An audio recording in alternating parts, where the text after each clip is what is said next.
Fala, Pedro. Flávio Rico, Tudo bem?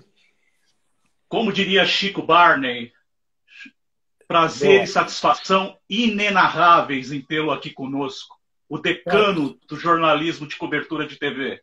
obrigado, Pedro. Obrigado mesmo. Meu amigo Chico Barney, saudade dele. Saudade. E eu queria pegar esse gancho e já te falar. A gente foi surpreendido, você, algumas semanas atrás, você estava desde 2008 e 2009, se não me engano, no portal do UOL. Aí, de um dia para o outro, eu tinha acabado de ouvir o podcast de vocês, do UOL VTV lá, veio a notícia e foi uma comoção na rede social. Flávio Rico saiu do UOL, meu Deus, aonde está Flávio Rico? Como é que foi isso? Você percebeu esse carinho das pessoas preocupadas aonde você iria estar? Na verdade, o fim de todo e qualquer relacionamento é muito triste, né? Mas eu fiz amigos maravilhosos no UOL. Eu fui muito feliz no UOL durante 12 anos. Eu saí pela mesma porta que eu entrei, sabe? Só deixando amigos, com convites para ficar, para voltar, etc. Mas é que chegou o momento de dar, sabe? Eu já estou numa certa altura da vida que eu preciso me desafiar um pouco, sabe? Buscar novos desafios, buscar novidades e tal. E aí a decisão de sair do UOL, onde eu estava numa situação muito confortável, e agora no R7, enfrentando uma nova vida, sabe? Um novo desafio, e muito feliz também, entendeu? Com o carinho que eu fui recebido, com o carinho que o pessoal que me segue, me acompanha já há algum tempo, tem demonstrado. Eu estou muito feliz. Foi uma mudança saudável. Eu vivi um período maravilhoso no UOL e espero repetir agora um período maravilhoso no R7. Certamente repetirá, porque não foi uma brincadeira, só uma brincadeira, mas você realmente é o decano dos jornalistas especializados em TV. Só que você não começou exatamente cobrindo TV, né? Você foi um homem que trabalhou na produção de programas, teve rádio. Conta para nós um pouquinho dessa sua história, por favor. Na verdade, eu comecei como repórter esportivo, depois eu fui Rádio Difusora, trabalhar se eu não me como. engano, né? Hã? Na Rádio Difusora, se eu não me engano. A difusora de Guarulhos, junto com o Isso. Hermano Henning, formava a equipe esportiva. Estou tentando me ajeitar aqui que meu telefone está carregando. Aí, de lá, eu fui trabalhar com o Ferreira Neto. O Ferreira Neto me colocou como assessor de imprensa do Marcos Lázaro, que era um grande empresário artístico da época, com grandes artistas. O elenco todo era dele. Roberto Carlos, Vanderlei, Erasmo, Elis, Simonal, Jair, todo mundo trabalhava com o Marcos Lázaro. E eu fazia assessoria desses artistas todos. E um belo dia o Ferreira Neto pediu que eu escrevesse a coluna dele, que ele não ia poder. A coluna da Folha da Tarde, que era uma coluna de televisão. E a partir daquele dia em diante eu comecei a escrever a coluna do Ferreira Neto. A televisão começou a entrar na minha vida a partir da TV Globo, quando eu fui trabalhar com o Ferreira lá como assessor de imprensa. E depois o programa na Record, que era um programa de fim de noite, que ficou conhecido aí como o primeiro programa de entrevistas dessa outra fase, depois de Silveira Sampaio lá atrás. O Ferreira lançou esse programa, tinha um telefone que ele conversava toda noite com o Léo. Muita gente perguntava, mas quem é o Léo? O Léo, na verdade, era um personagem. O Silvio Santos tinha um irmão dele, que era o Léo, Léo. que, que fazia os sorteios do baú da felicidade, etc. E tal. E o Silvio ligava, alô, Léo, alô, Léo. E o Ferreira pegou esse gancho, inventou o personagem, e toda noite ele conversava ao telefone, conversava, entre aspas, com uma figura da política, né? Mas como se fosse o Léo, conversando com o Léo, etc. E tal. Esse foi um programa que foi revolucionário na época, que trouxe e abriu para vários políticos participarem dele, né? Era uma época ainda que nós estávamos para sair do regime militar. Vocês enfrentaram algum problema naquela época de censura, de alguma coisa? Na verdade, censura não, mas ameaça sim. Era um programa que estava aí, entrou no ar em plena ditadura militar, 1978, num período em que os exilados estavam voltando para o Brasil, e todos esses exilados nós colocamos no programa, sabe, junto com os outros políticos que estavam aqui. E além de outros que, por exemplo, o Lula, a primeira vez que ele participou de um programa de televisão, ele então presidente do Sindicato dos Metalúrgicos, foi no programa do Ferreira Neto.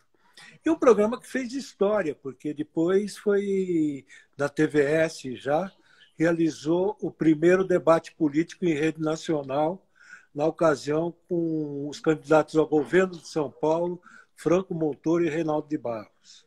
Foi um acontecimento na época aqui. Sem dúvida, lembro bem disso.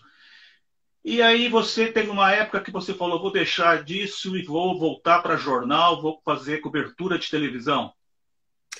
Não, eu trabalhei durante muito tempo com o Ferreira Neto. Em 1998, eu fui para o SBT, fazer o SBT Repórter. Depois eu fui para o jornalismo do SBT. Saí de lá em 2003 e aí criei a minha própria coluna, que inicialmente era só nos jornais, e a partir de 2008, que não tinha até então ainda, uma coluna de televisão num grande portal, e eu comecei no UOL. E lá ela ficou 12 anos. Você falou do departamento de jornalismo do SBT. Eu acho que não tem setor lá mais frágil em relação a profissionais, a programas. A que você reputa isso? Por que Não, é tão instável trabalhar lá como jornalista? Frágil em relação a profissionais, não. Lá tem grandes profissionais. Grandes profissionais. Passaram grandes jornalistas. O problema do SBT é a instabilidade, né? Que você nunca sabe. Eu trabalhei no jornalismo no SBT numa fase muito difícil. A redação era muito pobre. Para você ter uma ideia, juntando todo mundo, dava 12 pessoas. Você acha que era uma redação que não tinha ninguém, com uma obrigação de colocar toda noite um telejornal no ar. Só tinha um telejornal. E, na ocasião, estourou a Guerra do Golfo, sabe? Nós ficamos lá quase 72 horas sem sair de lá de dentro, aquele exército de Branca Leone tentando segurar a onda, mas foi uma experiência sempre. Essas coisas sempre acabam acrescentando para você, entendeu?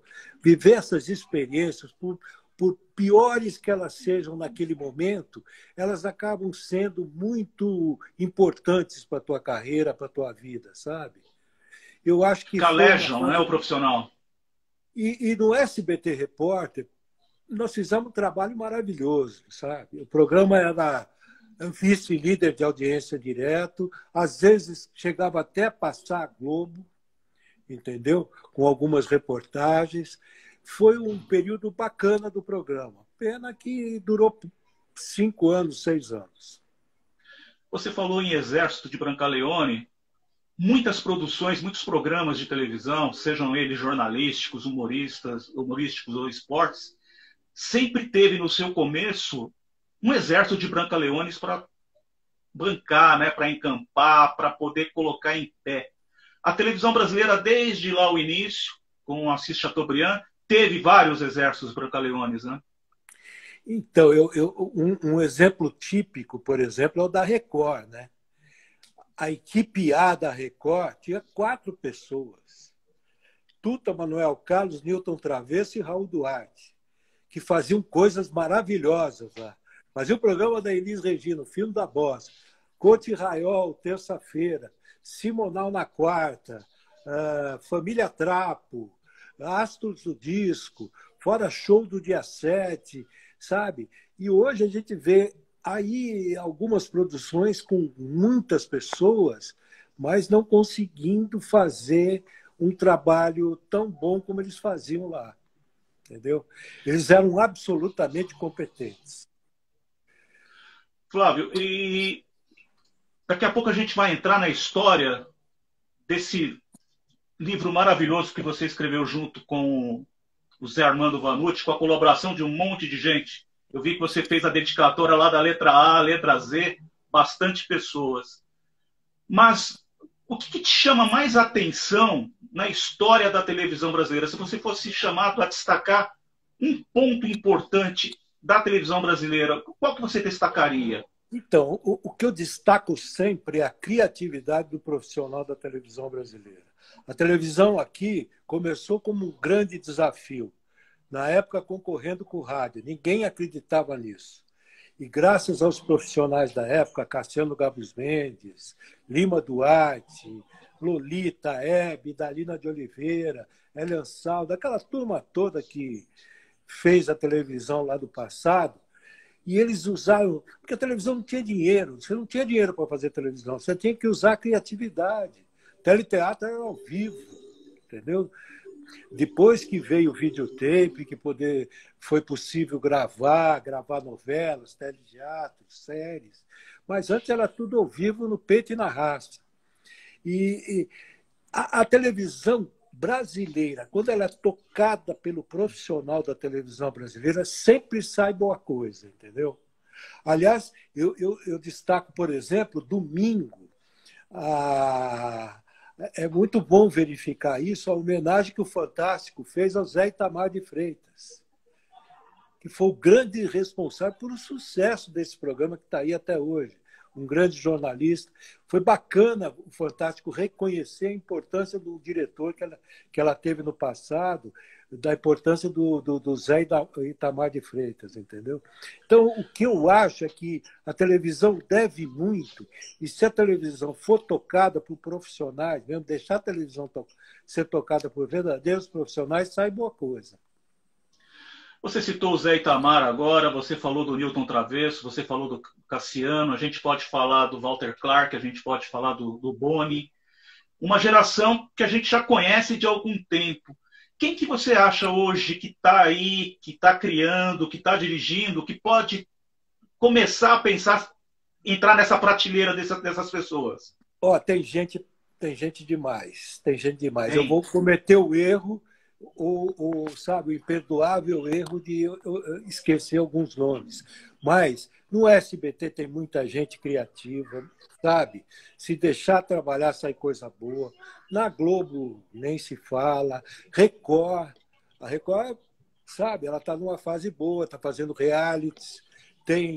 É que todos nós hoje, com esse momento da pandemia, todos nós estamos um pouquinho limitados, entendeu? A televisão está limitada, porque ninguém está sabendo como é que vai ser o dia de amanhã, quando é que nós vamos conseguir sair disso, entendeu?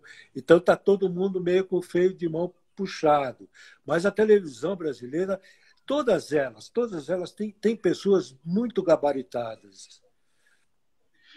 Você falou o momento que a gente está passando. E eu me lembro de que alguns comentários que você fazia lá no podcast e costuma colocar na sua coluna, você falava que os programas, principalmente aqueles que eram ao vivo e que estão parados por causa da pandemia, demoraram um pouco para descobrir uma transmissão via internet.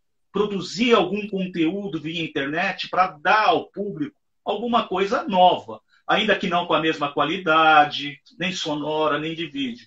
E eu lembro que você elogiou algumas incursões do Luciano Huck, com um ou outro quadro do programa dele, trazendo numa conexão live. O próprio Faustão começou a desenvolver algumas lives da casa dele com a Ivete, com o Antônio Fagundes. Esse era um momento que mais emissoras e mais programas deveriam ter encampado isso, você não acha? Então, você vê o Pedro Bial, por exemplo. O Pedro Bial numa fase maravilhosa na Globo, fazendo remotamente. Eu acho que isso veio para ficar, principalmente no jornalismo. É um meio da televisão hoje fazer o que o rádio sempre fez. De qualquer lugar, com um aparelhinho desse nosso aqui, você entra com som e imagem, transmitindo qualquer acontecimento jornalístico, entendeu? Isso veio para ficar. Mas também, ao mesmo tempo, você como profissional de televisão, outro dia eu escrevi isso, eu tenho saudade do antigo normal. que aquele programa bem elaborado, com corte de câmeras, sabe, uma bela captação de áudio, etc. e tal, cenários bem produzidos, tudo isso é legal. Então, eu acho que as opções se somam. Esse modo de transmissão, de comunicação de agora, vai ser sempre útil daqui em diante.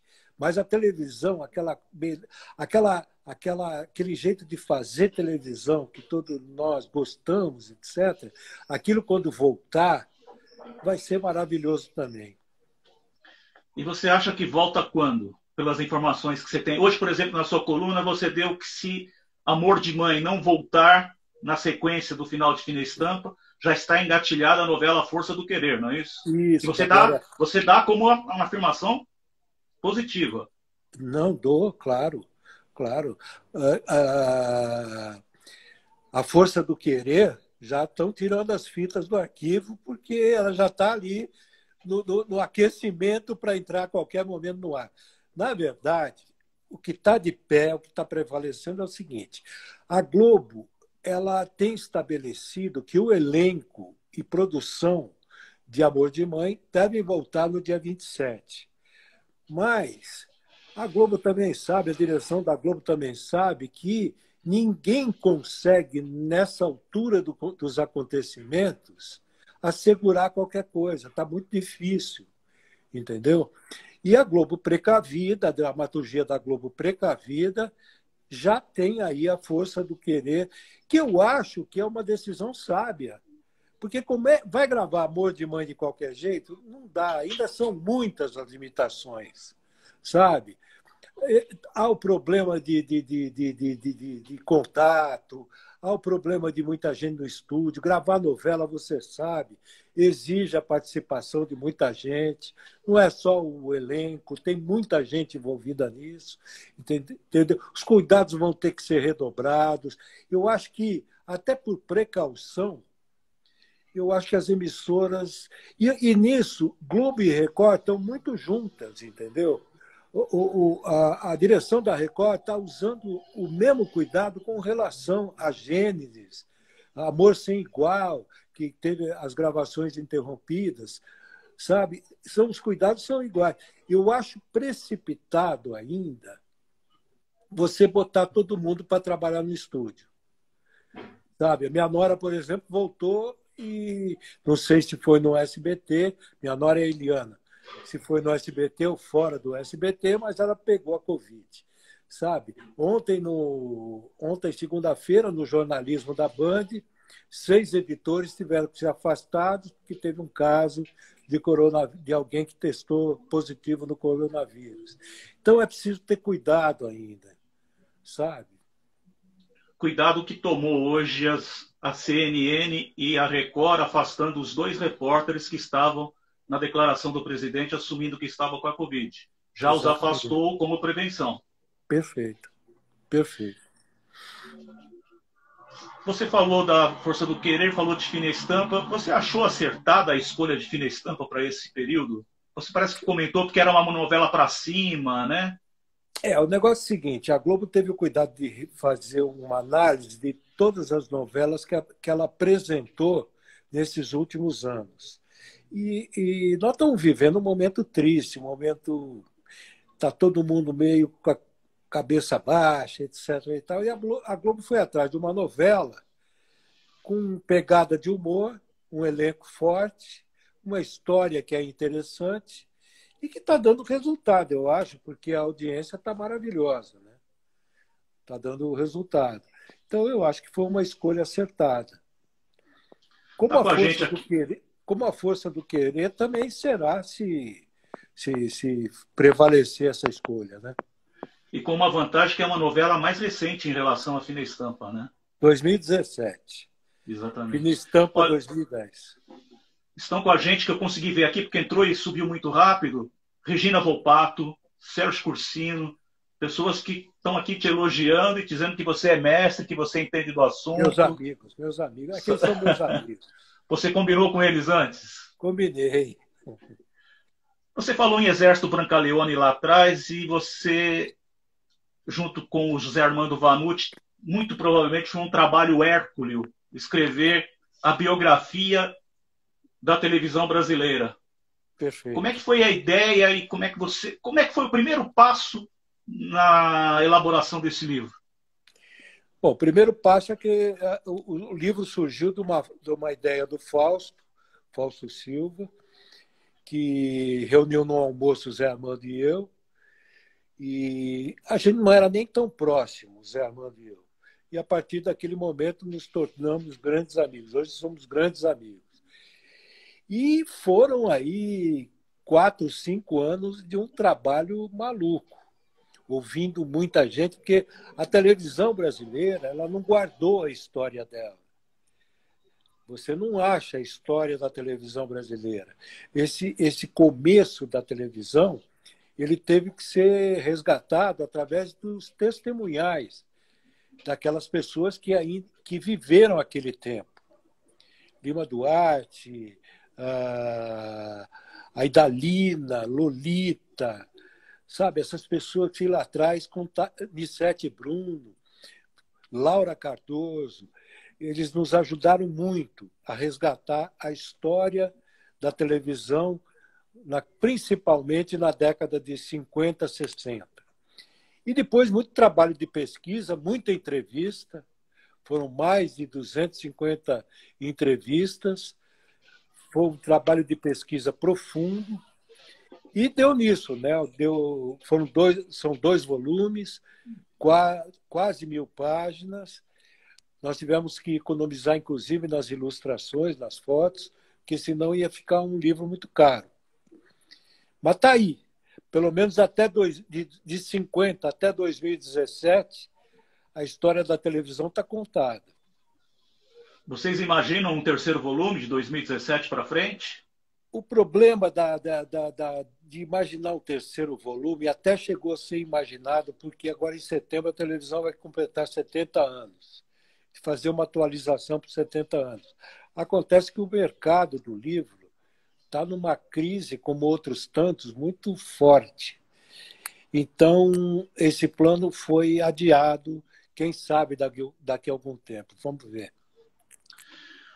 A gente percebe, eu li alguma coisa, confesso que não li os 2 volumes ainda, mas a gente percebe que vocês foram bastante criteriosos e minuciosos na hora de abordar os temas.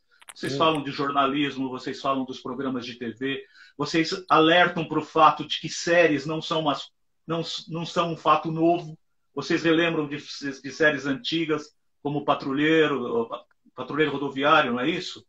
E a gente, recentemente, com a morte do Flávio Miliácio, fomos lembrar do seriado Shazam e Xerife. Essa febre que a gente vê hoje de pessoas consumindo séries, elas deixam de dar valor para aquilo que é produzido no Brasil? E aí eu te pergunto, os streamings que estão entrando firme nisso, inclusive tirando atores da própria Globo para fazer os trabalhos, você acha que é o caminho para que a gente possa poder consumir daqui para frente séries brasileiras? Você quando falou Vigilante Rodoviário. Vigilante Rodoviário, perdão. Depois veio mesmo o Shazam e companhia, que eram personagens de novelas. Vividos pelo Flávio Miliacho e Paulo José, que depois foi transformado em série. A Globo, que durante muito tempo, tá aí até agora, ela se coloca entre as principais na teledramaturgia. Quando ela tinha o Boni na direção, o Boni era meio cauteloso com relação às séries, por causa do custo. Você produziu uma série que até então se pensava em série de 1 semana de exibição, máximo 2, você tinha um custo maluco para você contratar elenco, montar cenário, fazer toda aquela produção. Isso custava muito caro. E pelo tempo de exibição poderia não se pagar também, né? Exatamente. Ao passo que uma novela com 180 capítulos, todo esse custo se dilui ao longo da exibição da novela, ao longo da produção. Agora, é claro que o mundo mudou, sabe? A forma de fazer televisão também mudou, está mais fácil fazer televisão. E a Globo tem produzido séries, o SBT tem produzido séries, Garota da Moto, Record também já produziu séries. É um caminho novo. E é uma opção nova também. Eu acho que a televisão, a novela, que é um produto que já caiu na graça do telespectador brasileiro, ela nunca vai sair de moda, entendeu? Porque nós vivemos, a televisão aberta está aí para todo brasileiro ver de graça onde quiser, onde ele estiver. É só pegar o controle remoto que ele liga a televisão e não paga nada por isso. Ao passo que você tem um serviço de streaming, você já tem que pagar, etc. e tal. Assim como ter televisão paga, você tem que pagar. A TV aberta, não. A gente, quando fala em televisão brasileira, a gente acaba sempre caindo no assunto de telenovela. Aí a gente sabe que o livro detalha bastante sobre Beto Rockefeller. Depois fala de Irmãos Coragem, a primeira versão lá, que foi quando a Globo deixou de fazer aquelas novelas que eram importadas, os textos. Glória Magadã. Glória Magadã. E a gente vai lembrar da Manchete com Pantanal. Inclusive, Gabriel Prioli, numa conversa que eu tive com ele há bastante tempo, ele dizia que foi a novela que descobriu a natureza como personagem. Mas foi uma novela que marcou. Se você, voltando naquela pergunta do que você citaria como importante na televisão brasileira, você citaria essas novelas ou você destacaria mais algumas como marcantes e que determinaram os rumos da teledramaturgia brasileira? Você quer ver uma que não foi nem Globo, nem Record, nem SBT que fez? Os Imigrantes da Bandeirantes, do Benedito Rui Barbosa, uma grande novela. A Tupi, lá atrás, fez grandes novelas, sabe? Antônio Maria, Redenção. Depois a Excelsior também fez grandes novelas. O Brasil descobriu a fórmula, entendeu? Antes era a Televisa que mandava no mundo da novela, e hoje é o Brasil. Aqui se faz novela com uma produção do mais alto nível. No México, eles gravam só em estúdios, ator não decora texto, usa ponto eletrônico. Aqui não, é no peito, na raça. Tem externa, tem estúdio, tem cidade cenográfica, todo mundo com o texto decorado. E as novelas brasileiras espalhadas pelo mundo inteiro aí. Sabe, Escrava Isaura, por exemplo, olha o sucesso que faz Escrava Isaura. Você falou de Pantanal, a Globo comprou agora. Isso, eu ia citar. Comprou o texto do Benedito Rui Barbosa e vai fazer um remake da novela. Não sei quando e nem para que horário.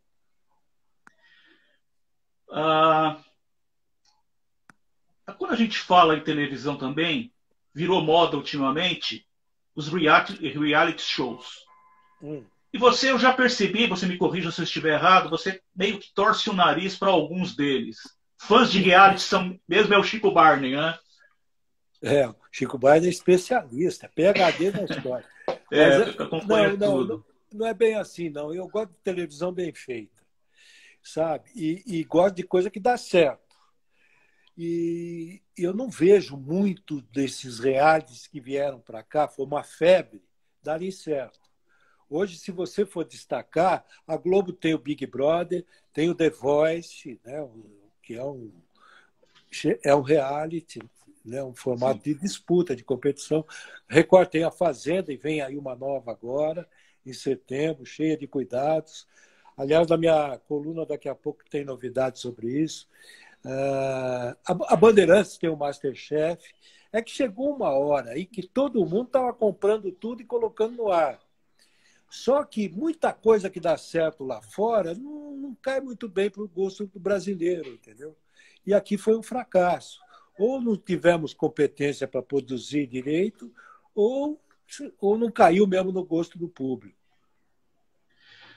Eu acho que, inclusive, se cometeu uma injustiça, eu também, aqui vai uma opinião pessoal minha, eu também não sou muito fã do formato do Big Brother, não. Mas o Big Brother, este ano, teve a audiência que teve, a repercussão que teve, claro, por causa da pandemia, era o único programa mantido ao vivo, mas a gente percebeu nele um amadurecimento da produção, um cuidado na produção do programa. O Thiago Leifert se saiu muito bem na apresentação. O que você achou disso? Então, o Big Brother, no ano passado ele não foi tão bem, mas não foi tão bem não por causa da Globo, não por culpa da Globo, da direção do programa, de ninguém. É que não deu liga entre os participantes. Esse ano deu. E fora o fato de ter dado liga, a produção do programa esse ano foi, sabe, viveu um momento muito inspirador. Thiago Leifert, sabe, substituiu ninguém menos do que Pedro Bial, sabe? E botou a assinatura dele no programa. Hoje você não consegue enxergar o Big Brother sem o Thiago Leifert e vice-versa. E agora criou-se a expectativa do BBB 21. Chegou-se a imaginar que seria até nesse ano. A Globo até chegou a cogitar uma outra edição em outubro, mas acabou prevalecendo essa ideia de um por ano, então só em janeiro. Com a pandemia, com tudo o que aconteceu, que tem acontecido, negacionismo, terraplanismo, um monte de coisa, a gente percebeu que está havendo um resgate da credibilidade dos programas jornalísticos.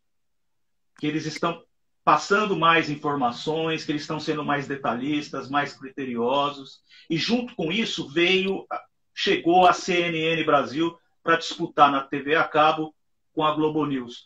Você que é jornalista, que já participou de programas jornalísticos, redação de jornal, como que você enxerga este momento do jornalismo na televisão? O jornalismo foi fundamental nesse momento aqui. Você vê que Globo aumentou a carga jornalística dela, a Record já tem uma carga jornalística bem intensa, sabe? Quem se deu mal foram as emissoras que nunca botaram fé, nunca apostaram no jornalismo.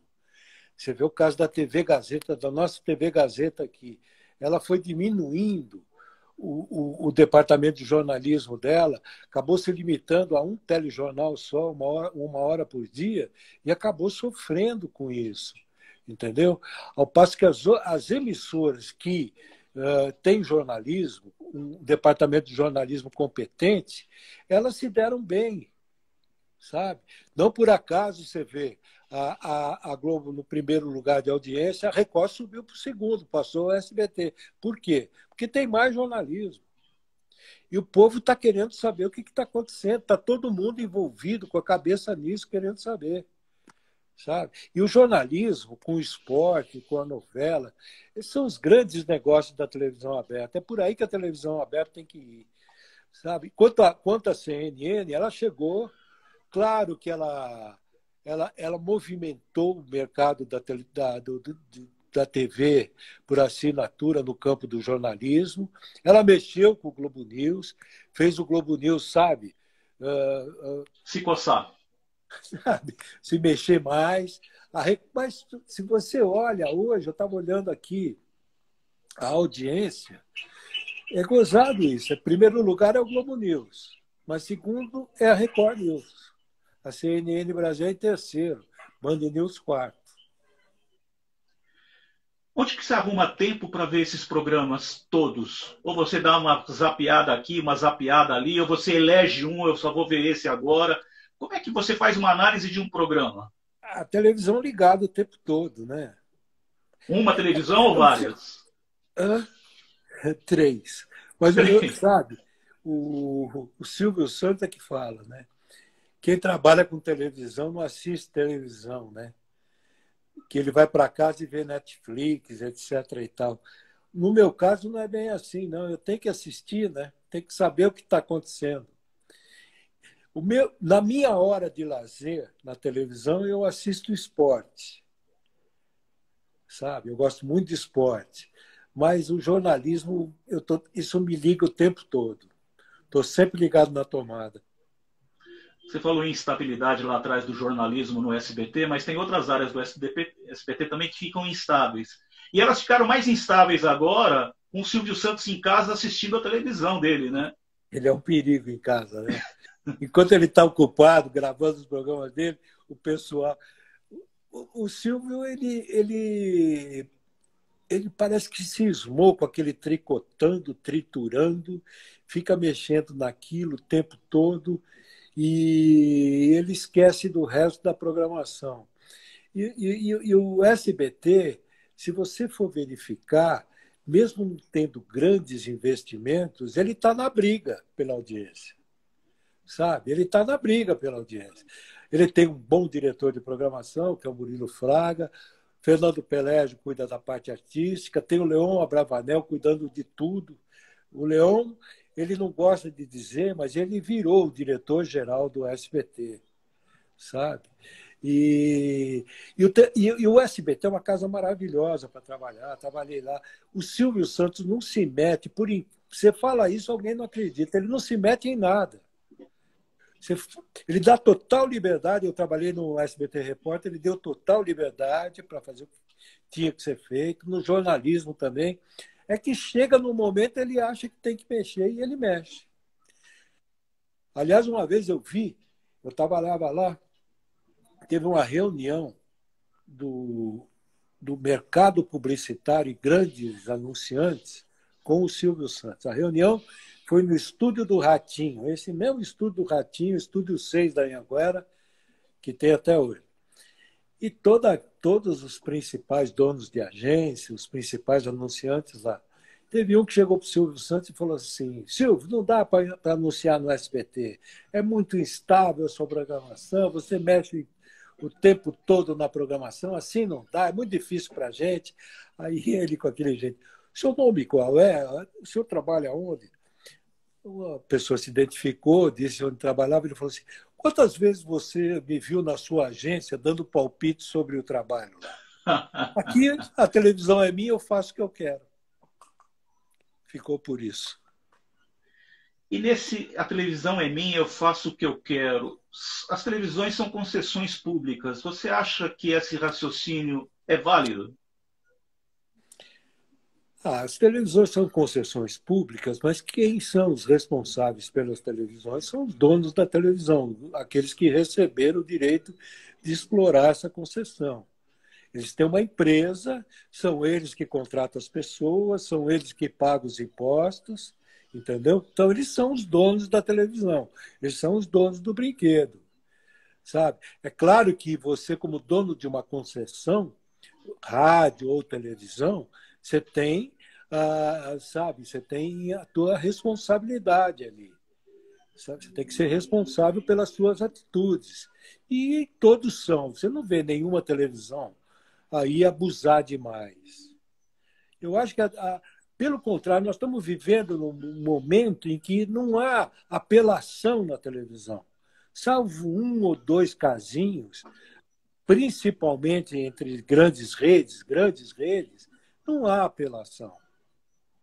As grandes redes estão se preocupadas em fazer bom jornalismo, estão preocupadas em produzir uma boa dramaturgia, sabe? Ter programa de entretenimento, apelação, aquela apelação que nós já vimos aí, Povo na TV, o que existe ainda em alguns lugares do Brasil, hoje ela não está mais presente nas grandes redes. Você falou que o acervo, a história da televisão brasileira não está bem documentada, mas a gente de uns tempos para cá percebeu algumas cinebiografias da Hebe, do Chacrinha. Como é que você viu a produção desses programas? A gente viu de Simonal, a gente viu de Tim Maia, que são cantores, mas estavam intimamente ligados à televisão. Elis Regina.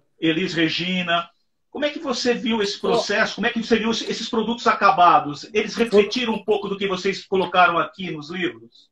Não, você sabe que eu acho que foram todos muito bem feitos e todos lutando contra uma coisa que a televisão, lamentavelmente, teve que enfrentar no passado, que foram os grandes incêndios.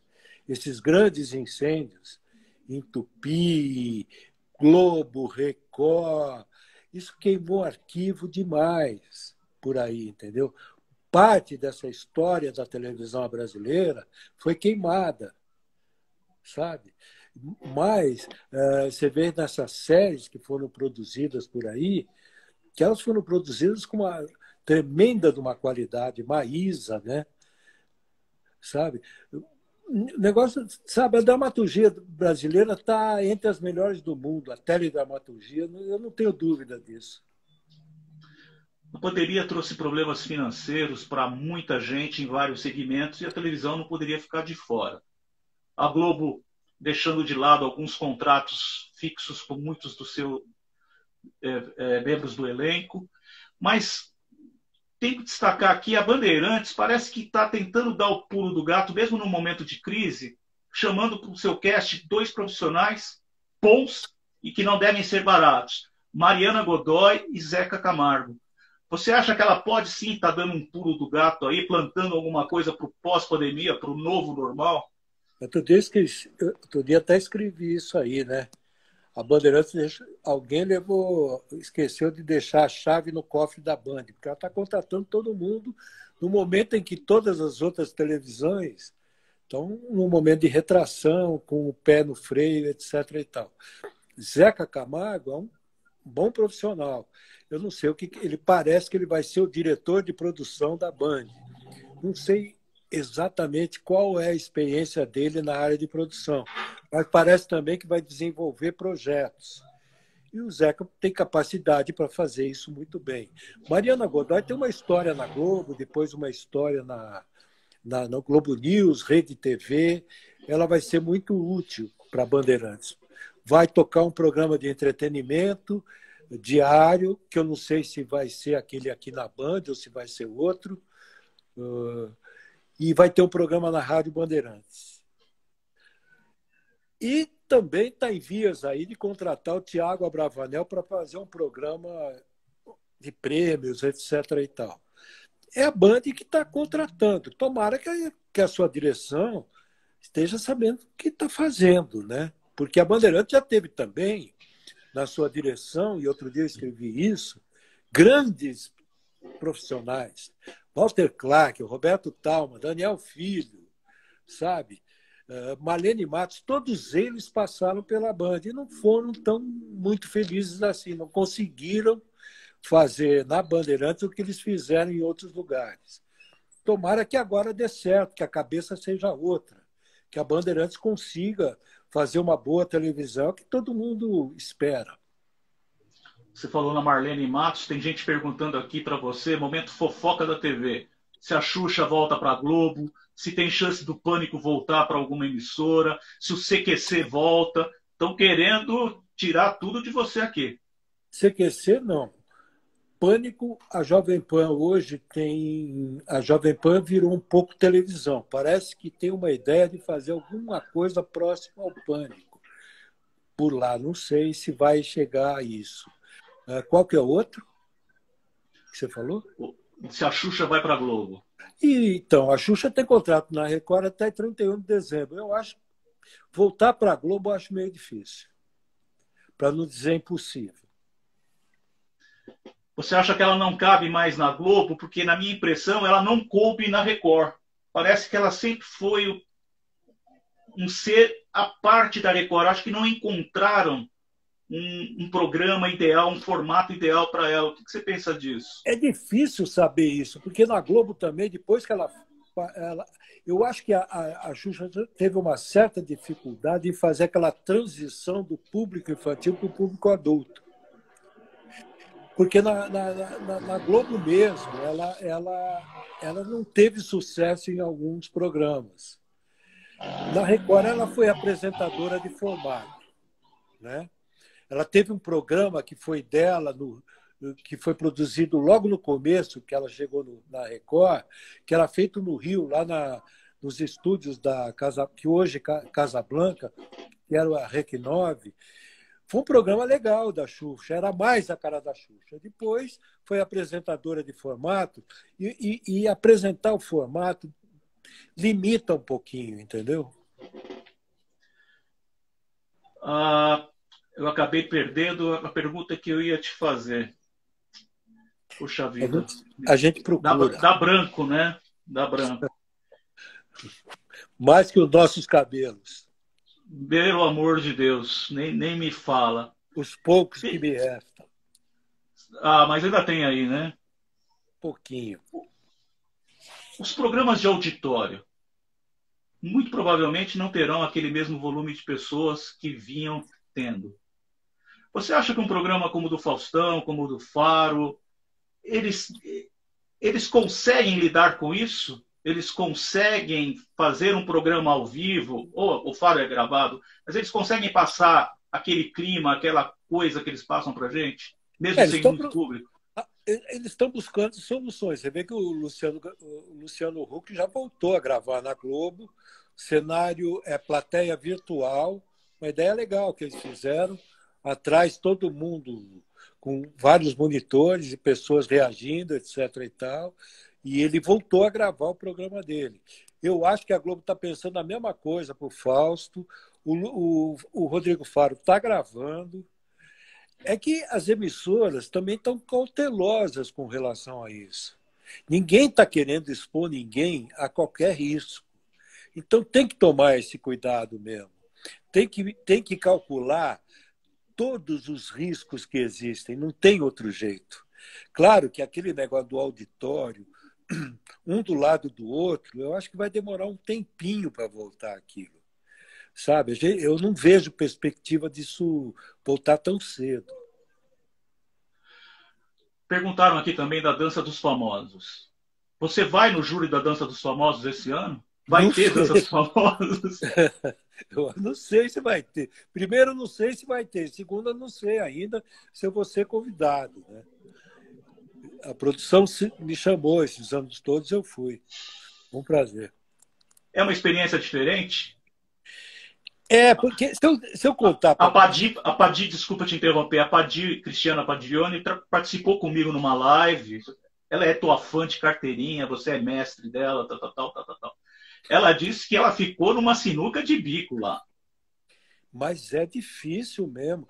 Ainda mais para mim que não sei dançar nada. Nem aquele dois para lá e um para cá. Eu nunca fui disso, eu não sei dançar. O que eu sei é ver, né? Então, eu dou a minha nota baseado naquilo que eu estou vendo que agrade meus olhos, sabe? E vamos combinar, o pessoal ensaia uma semana só Para fazer aquilo naquele para nível, né? fazer aquilo ao vivo. Meu amigo, eles merecem 10 de saída, né? O Léo Jaime, por exemplo, quando uma vez eu voltando nele, eu falei assim, pô, Léo, você é danado. O Léo com aquele corpinho de atleta, de bailarino dele, rapaz, ele deu um show. Se tivesse 11, 12, eu dava. A gente fala de júri, lembra do troféu imprensa também. E lembrando do troféu imprensa, o que você acha daquele mecanismo de vocês irem votar em três que são eleitos por votação no público? Primeiro pelos trabalhadores da casa, né? Depois pelo público. Muitas vezes o melhor programa, o melhor filme, a melhor novela, não está ali entre os três.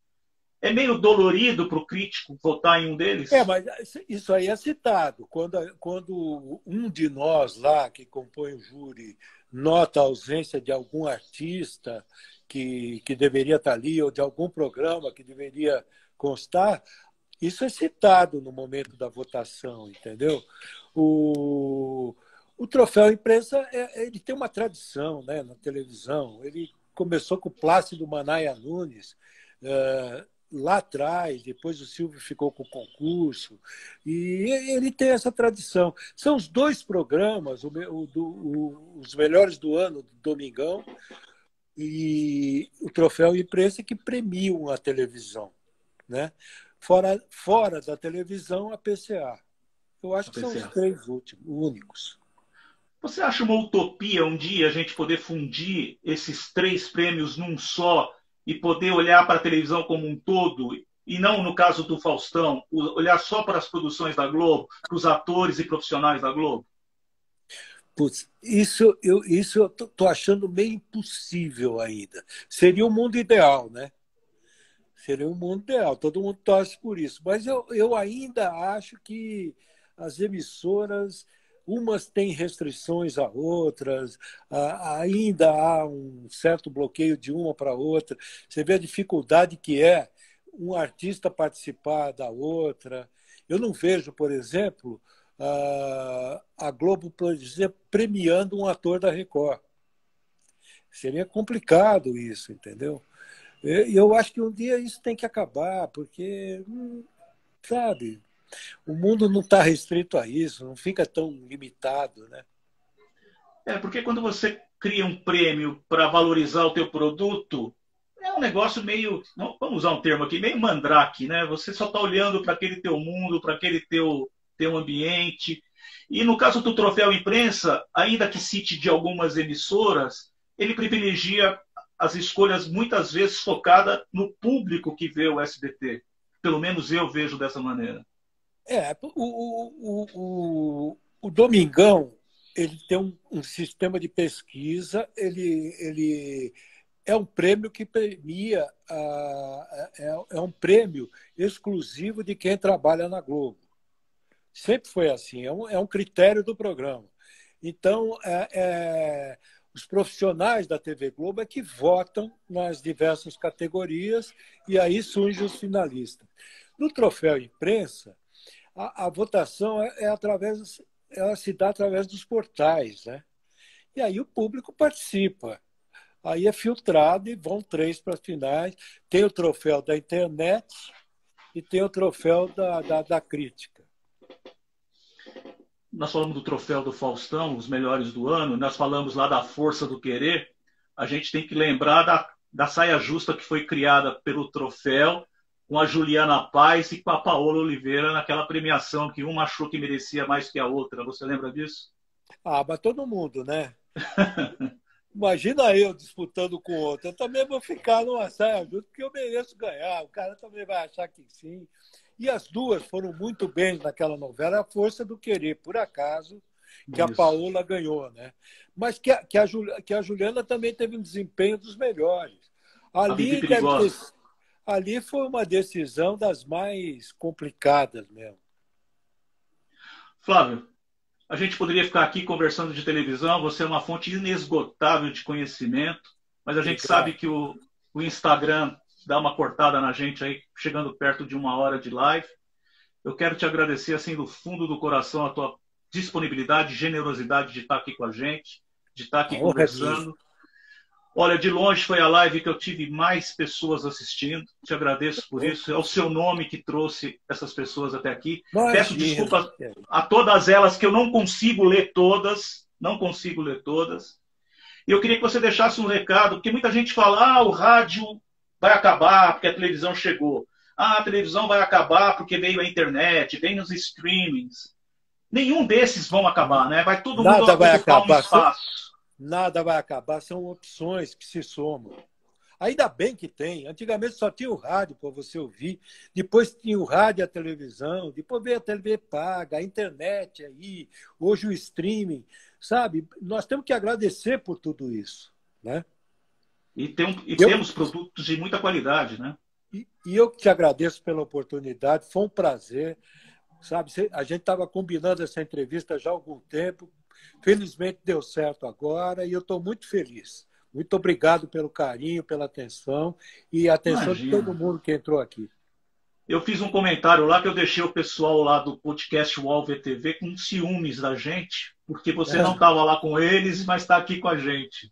São meus amigos do coração, Maurício Sticer, Chico Barney, Débora Miranda. Eu comentei isso com a Padi quando ela esteve aqui.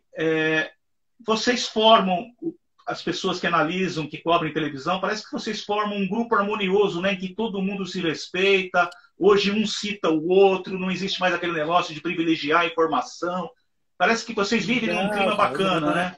Não, isso aí, sabe, isso foi no passado, hoje todo mundo se dá bem, tem notícia para todo mundo, ninguém é dono de notícia, entendeu? Claro que quando a Padi dá uma notícia, eu acredito a Padi me acredita, o Daniel Castro dá uma notícia, ele me acredita, eu acredito o Daniel, Maurício, a mesma coisa.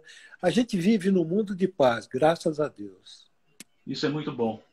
E eu te agradeço de novo, muito obrigado. Que você tenha uma boa noite, que continue cuidando da saúde e que a gente saia dessa o mais rápido possível, né? Porque eu não aguento mais ficar trancado em casa. Obrigado, viu? Imagina. Uma boa noite. Obrigado a todos que nos acompanharam aqui. Só lembrando que nós vamos disponibilizar no YouTube e em formato de podcast essa nossa conversa, viu? Ok, obrigado. Obrigado, gente. Até mais.